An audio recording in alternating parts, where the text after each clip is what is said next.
different topics, including identity, memory, and oral history, including or concentrating on refugees and anthropological issues in the frame of the Middle East.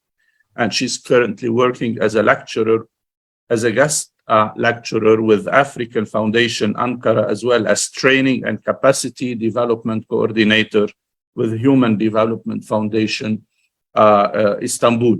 She'll be talking about the impact of digital transformation on North African societies, Tunisian memory and identity representation on network society. Dr. Asma, you have the word. Thank you. Thanks a lot. Good morning, everyone, and thank you for having me with you today. Unfortunately, I couldn't make it to Cyprus, but I had very welcoming energy from the organization of the conference, and I would like to start with thanking Dar al-Kalima University, Dr. Pamela, and everyone in the team.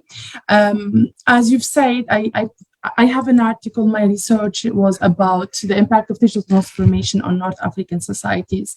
And of course, as a Tunisian, I focused on Tunisia and how, in fact, our traditions are being changed when it is presented online, how the online space is changing our traditions and the way we are reflecting it. So I would like to tell you a little bit about my personal background because it has a lot to do with this research.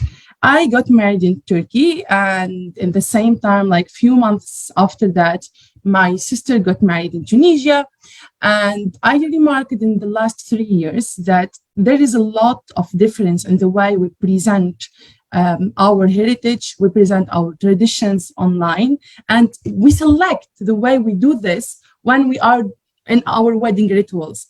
And I thought that, okay, people, my friends who are in Tunisia and who are in Algeria and in Libya, they are doing it more differently than us, the one who are presenting the diaspora.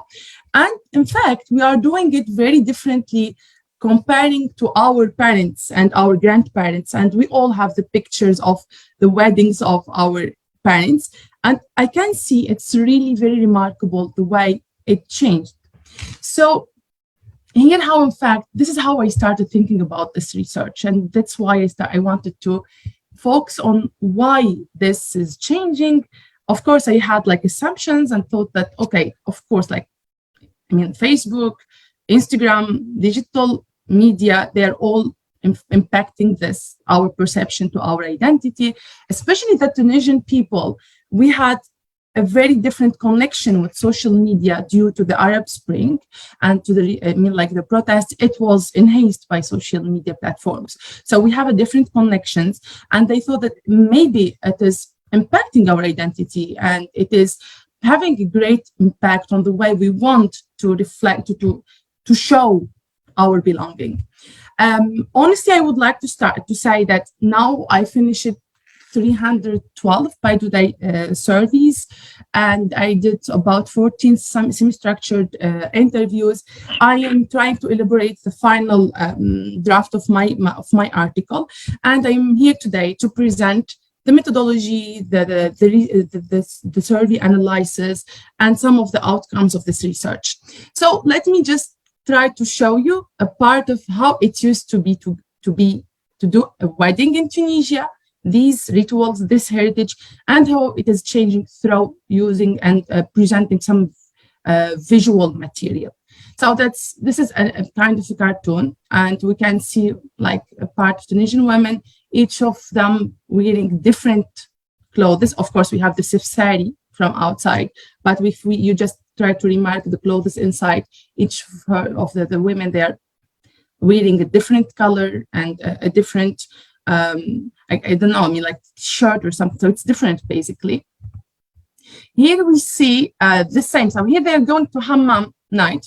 And here the same ritual, but we can see that there is a huge change. So it is like basically the t-shirt, the same with all the girls. So it's a little bit reminding us of the Western wedding traditions and the bridesmaid traditions, and wearing it on shorts, and which is like a very modern format and a modern representation here. This is a picture, very old. It's like in the late 80s of a famous Tunisian actor having her henna. And basically, it used to be like this. So it's like people, normal people, and we have henna, and we have this red and green kind of a flag, which has a traditional and religious meaning that we used to put it on the bride's head and cover her. Now, if we go to another new, very early, like very recently, celebrated wedding.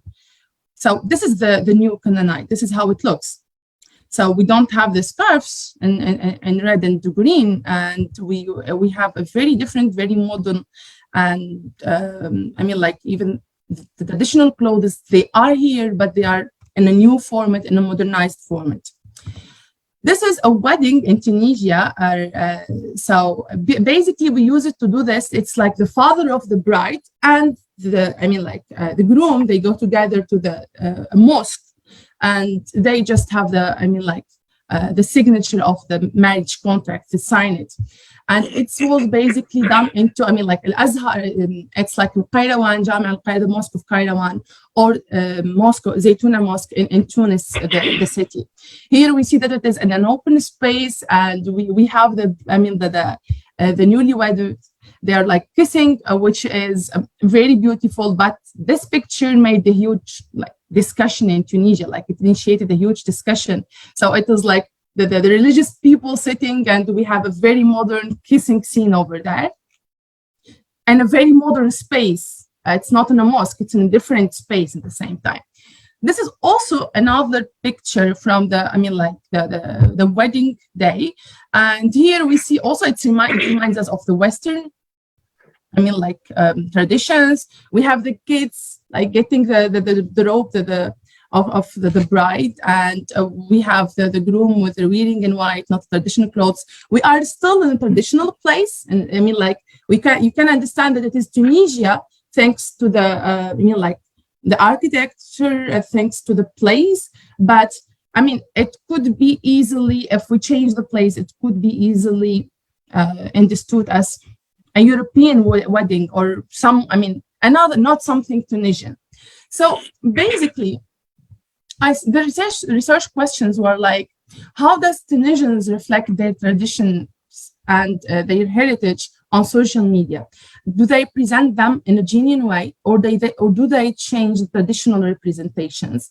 If they do change the traditional representations and the way they present their rituals, why do they do so? And how do they do this change? How they are changing the traditional representations, forms and formats, and objects as well. And what are the reasons behind these modifications? Another question here is, will they give the same importance to changing and modernizing their traditional practice if they want to be sharing it on network society and on social media?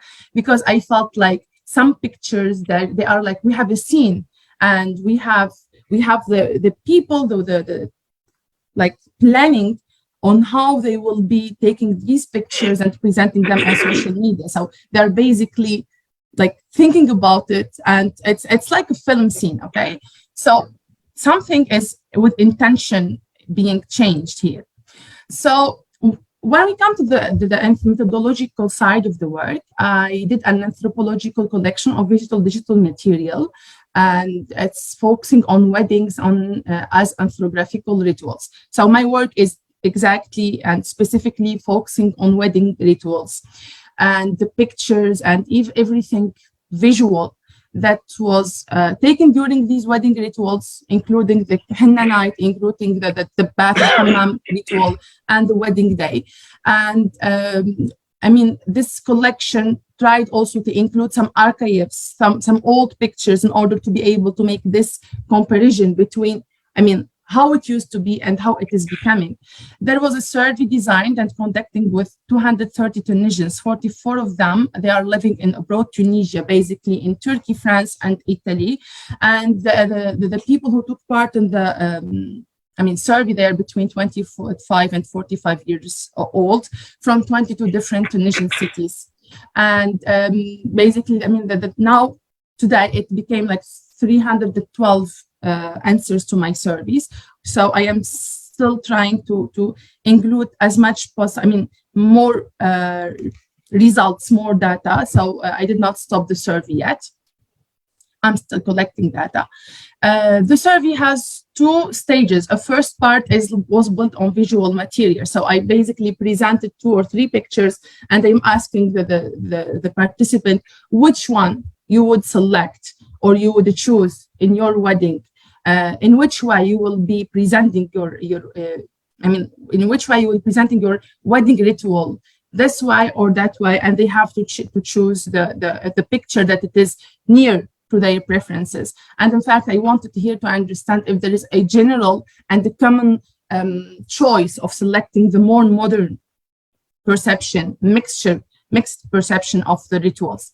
The second part included 34 different questions, and you tried to understand why and how Tunisians are presenting their memory, heritage, and identity on digital spaces. Open-ended questions were included, and I aimed there to have more detailed feedback on why do you feel, so like I include these questions, why do you feel the need of changing the traditional format and like presenting them in a modern way?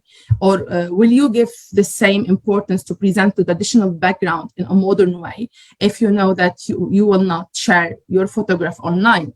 So that's also a very important question, because I, in fact, had this theory in mind, this assumption that if we come to Tunisian young people and ask them, okay, you will take these pictures and you will have a Kunna night, but you will not share the pictures online. So I thought that, okay, they will not give too much importance in mixing or in changing the ritual or in shaping it differently. And that's why I included this question. And I thought that this question is very important in my survey because it reflects the way the use of digital media, the use of the online societies are, in fact, having a huge impact on the way we try to express our belonging and our identity. Of course, in order to have a better understanding of the data, I conducted semi-structured interviews with 14 participants after they finished the survey. So this is my methodology for this research. Now the results. So I have till the moment, 82% of the answers shows that Tunisians give specific interest on modifying the traditions in a modern way within the intention of sharing them and representing them online. So the 82%, they said, okay, if I'm going to be presenting my wedding online, I'd rather to have a more modern, a different, not really 100% traditional representation of the wedding ritual. So we have from this 82%, 30% of them were male and 52% were female. And I remarked through the data that female give more importance in the way they will be presenting their heritage. So for the man, it's more like, okay, it is important, but women participants, they give more importance, and they in fact provide more meaning. They give more meaning to the ritual. Okay, so I also discovered that from the 45 Tunisian participants who are living abroad in Turkey, Italy, and France, that the Tunisians living abroad, the diaspora, have showed a higher interest in presenting their traditional identity without giving as much importance to making them look modern or a norm of the digital community. Okay, and in fact, I link this with the feeling of trying to be more related and in order to highlight their belonging to the Tunisian society. 66% of the participants in my survey indicated that they wouldn't give the same importance of making their traditions and rituals look more modern if they won't share it online. So, this is very important. This is very critical. 66% of the participants thinks that, okay, I may not give that much energy in changing the way I am showing my rituals and I am representing my rituals if I will not be sharing them online. So we think that here, we can see here that there is a very huge impact of the social media and the network society on the representation of the Tunisian identity and traditions and heritage.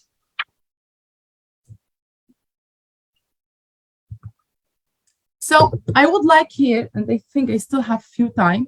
Like 3 minutes. 3 minutes? Okay, okay. I'm sorry. I would just like to give some quotes here. So one of the participants said this: imagine if I use the red and green hat scarf in my wedding. My followers would think that me as a Daesh member, and she was laughing saying this. I cannot use the same objects during my wedding, and we have to change them. Online, we are all representing our country, and we have to be careful. A second quote was, we are as modern as any other person in this world. So it is like they are confirming the international globalization norm. They are confirming that we would like to be seen normal online. And they are scared that they think that some of the traditional objects that they are used in the rituals, in the traditional rituals, may give may cause wrong interpretations online. We also, another quote is, I love to mix my traditions with the modern Western forms. It brings both richness and difference, and it makes me still able to reflect my identity. I think it is also creative to do so, even if I had to challenge my mother and aunts during the wedding. So we also see that there is an intergenerational conflict when it comes in making the heritage and these rituals more modern. Another quote, so my henna night was really traditional and I did not change much, but my wedding was European. I even had my friend wear the same dress as in any European film. And we can see here the importance of the visual, like films and like the videos on Instagram, on the way Tunisian people aim to present themselves. And we see that there is a mixture of Western tradition of bridesmaid within the Tunisian wedding ritual, which is a new form or a new reflection of the changing identity and heritage representations based on or caused by the online and the online media and social networks. So, and in the analysis part, Tunisian youth being more involved in the use of the digital spaces are integrated in the network society, and they are making progressive changes in the representation of the traditional Tunisian society to be confirming the rules of the network society or the norm. The use of social media have an important impact on how Tunisians are presenting their traditional background, their identity and memories. And here, of course, I would like to remind that I focused only on the wedding as a ritual. Tunisian diaspora have less interest in modernizing their traditional formats, and they are rather focusing on underlining their belonging through presenting their traditions online. Final thing, visual representation of identity, heritage, and traditions are changing to the impact of digital spaces, which is a conclusion of my work. If I want, just one last minute, if I want to go further in this research, I would love to ask, like in 20 years maybe, I would love to have this research. And will the new generation think about the newly modernized representations of traditions and heritage as being the real identity markers? So will our grandsons think of these new, like the bridesmaid, as a part of their real identity, because they will be only seeing this from here on? And will they remember the initial tradition forms or not? Or will these traditional representation take their, place in the Tunisian collective memory? So thank you for giving me more time, I guess. And yes, thanks a lot. I tried to go a little bit fast, so I'm so sorry. Thank you, Dr. Asma, for this very interesting presentation. And I would like to invite to the podium our next speaker, Dr. Muhammad Dawood, who's the Dean of the Faculty of Information Technology and the Chairperson of the Data Science and AI Department at the American University of Ma'daba, Jordan. He has a deep professional and research interest in the domains of AI, data science, NLP, and social media analysis. He is also the chairman of the Second Digital Transformation Jordan and is a certified e-learning and instructional design trainer. His intervention will be on digital transformation in social events the Arabic case. Dr. Muhammad.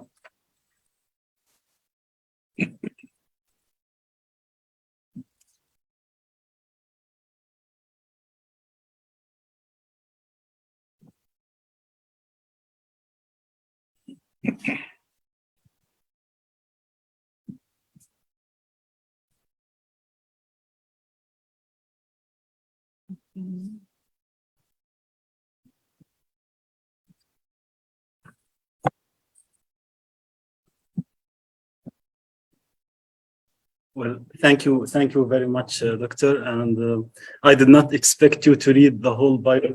If I know that I would make it shorter. Today I will be talking about, and thank you very much for attending this this talk. I am presenting a suggested paper based on empirical analysis.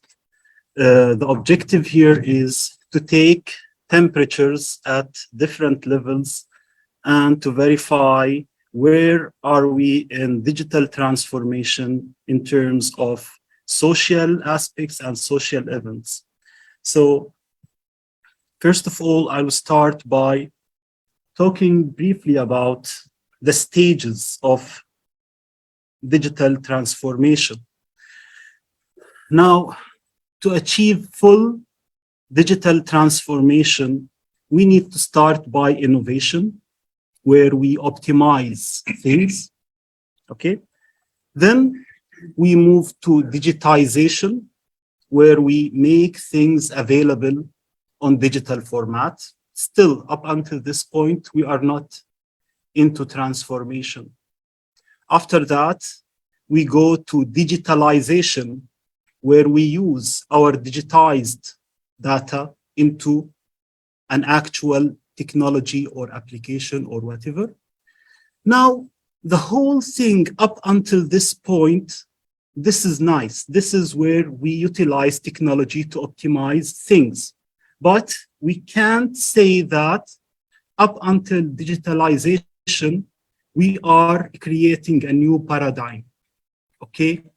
So for example, in education, my field, we teach traditionally. After COVID, we moved to digitalization.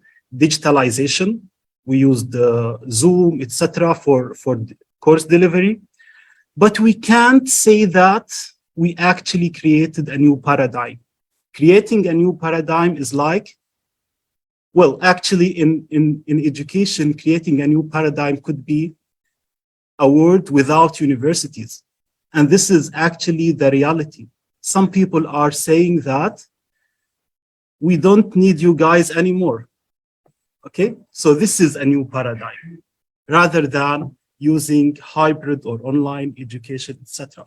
So after digitalization, we have two options: either to lead the digital transformation or to be led by digital transformation.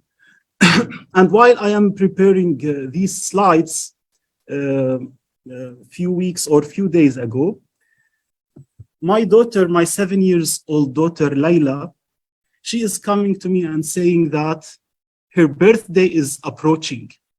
So what do you want for your birthday? She is telling me that I want Robux for my birthday. Robux. Do you know what is Robux? I said, what is Robux, Baba? And she would say, okay, this is the digital money for Roblox. What is Roblox? It is, okay, I have a PhD in computer science and machine learning AI. What is Roblox? It is a game. Okay, so you have, maybe you have kids. And she wants for her birthday, not a Barbie, not Elsa, Anna, whatever. She wants Robux, which is an internet money. So she can buy whatever, filters, screens, whatever. Okay, so while I'm researching about taking temperatures for signs of digital transformation, it is happening right next room. Yeah, and I am not leading this. It is actually leading me. This is digital transformation in my house. And same thing could happen to universities, could happen to any organization. No one is big enough to say that digital transformation will not lead me. Even universities right now, they are talking about this new paradigm. And at this point, I'm trying to see where are we in digital transformation in terms of social events. Many studies right now, they focus on the effects of digital transformation on society or social aspects of society. But in this research, I would say that it is not just an effect. The society itself is transforming.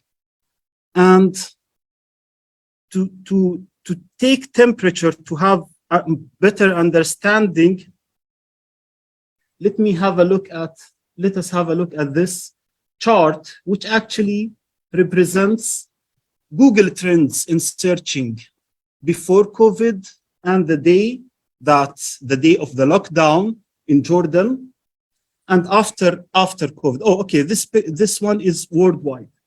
Now, here we have a comparison between cafe and Zoom. Okay, the line that you see in red represents the interest in cafes before COVID-19. As you see, you can see a pattern. Every weekend, people would go to cafes. They would search more for cafes. And Zoom was casually used by business people. Now, on the day of, or the week of COVID-19, we can see that there is a drop in interest in cafes and a booming in Zoom. And we can see this pattern not in a business setting, but as you can see here, this is representing the interest in people and society domain. Same thing can be categorized or can be seen in Jordan. So people would go to the cafes every weekend. At certain point, we are not interested anymore with that. And this is some kind of the disruptive way of digital transformation. We have, same thing goes for another example, delivery and restaurants. Suddenly people are not interested in restaurants, they are interested in delivery. Here we have the graph for the word manassa, platform. Actually, we have hundreds of examples where we have correlation or opposite correlation between concepts, especially during the COVID.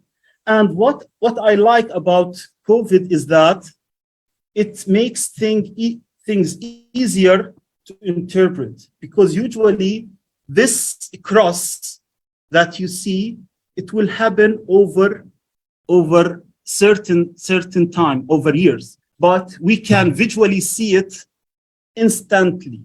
And what I'm trying to do is I'm trying to make sense out of concepts that are getting down and concepts that are or has growing interest. So this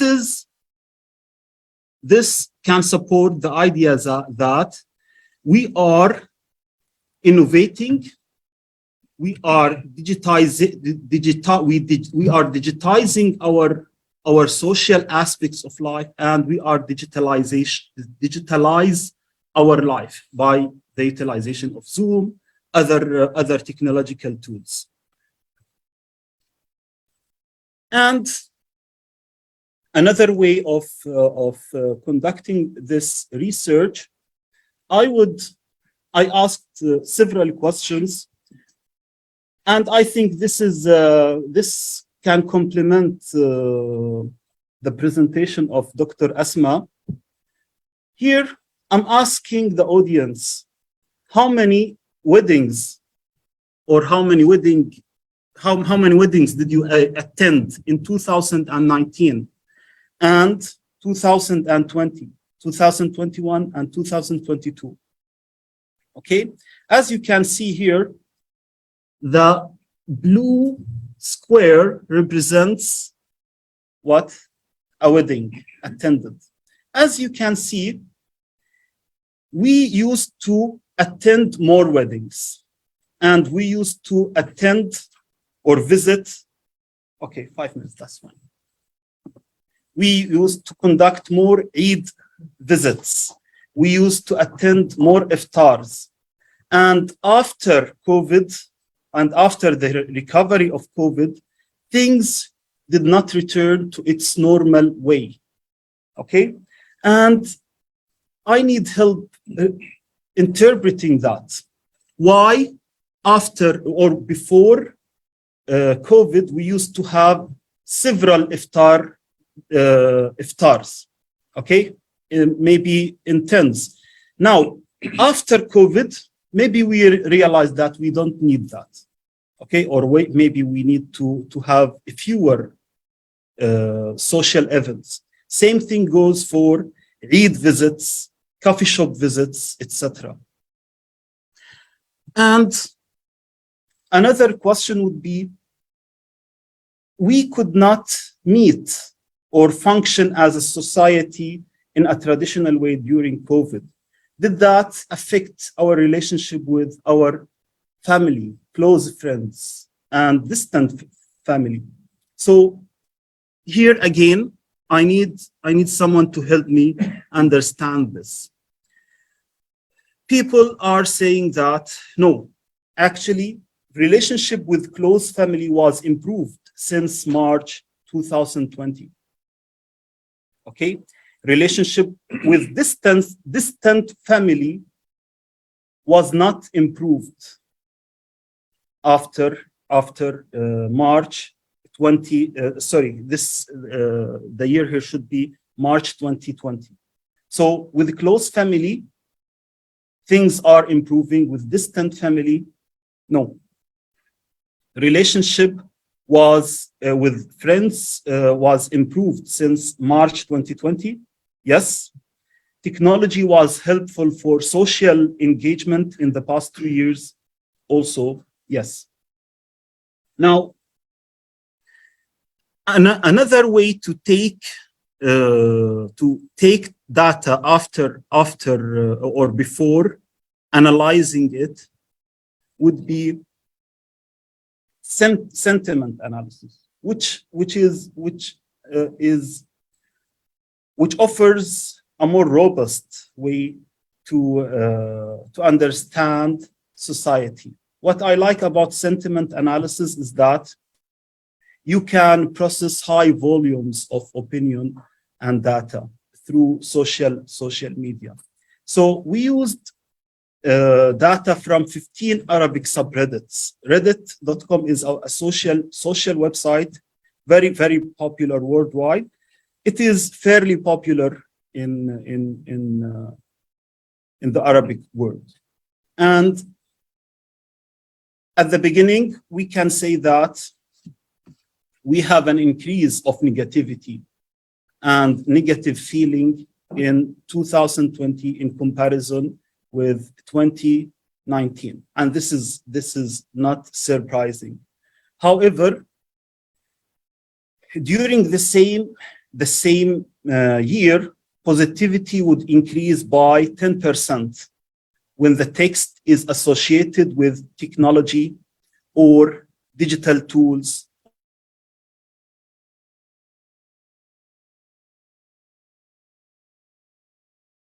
The study up until now is still open, and I am collecting more data, quantitative data, and I think that it is at this point, we can say that it is evident that we have reached innovation. People innovated to stay connected with the people that they loved. We used digitalization, and we are waiting to either lead or let the digital transformation lead us. So this is مفترق طرق at this point. People did not engage in social events during the pandemic, and this is fine, but it did not affect. That's fine. It did not affect their relationships with the closed one. Digital transformation, DX, alleviated anguish during the pandemic, and we are waiting for a planned disruptive transformation, hopefully that we are leading, not the other way around. And thank you very much again for giving me this chance, and I hope to hear your opinion.